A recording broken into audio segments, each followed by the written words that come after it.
The economy recovered. Jobs came back. Markets reached record highs. But buying a home became harder than ever. If the economy is doing well, why is housing still out of reach for so many people? The answer is not interest rates. It's not population growth. And it's not a lack of effort. The real reason is structural. In wealthy countries, people are told a simple story.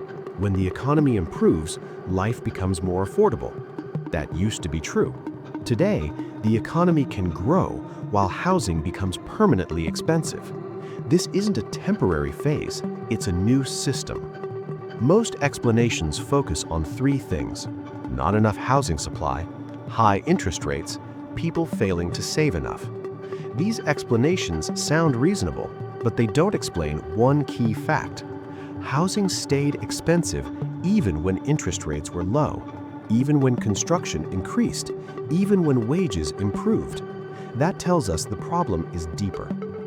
In modern economies, housing stopped being treated mainly as shelter.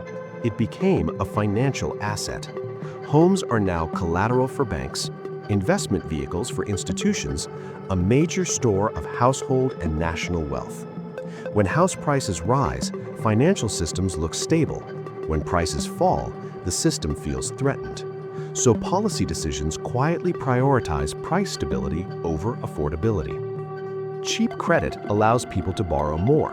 That pushes prices higher. Buyers no longer compete on income, they compete on how much debt they can carry. Banks profit from larger loans. Governments fear housing crashes. Pension funds rely on asset appreciation. No major institution is rewarded for making housing cheaper.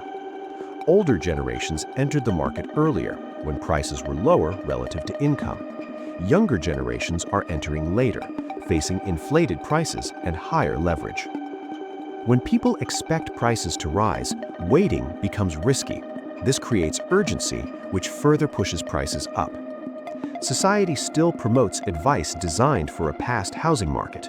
Work hard, save patiently, wait for the right time. That advice no longer aligns with the system people live in. This pressure shows up everywhere. People delay homeownership, delay family plans, delay geographic mobility. Even high-income professionals feel financially fragile. This is not about poor decisions, it is about changed conditions. There's no single villain. The system simply prefers high and stable asset prices. Affordable housing would require accepting lower prices, and modern financial systems are designed to resist that. Once you understand this, the story changes. Housing is no longer just a milestone of adulthood. It is access to an asset-protected system. Those who entered earlier benefit. Those who entered later face structural resistance. Effort still matters, but effort alone is no longer enough. This knowledge doesn't fix the system overnight, but it removes confusion, and it removes misplaced self-blame. You didn't fall behind.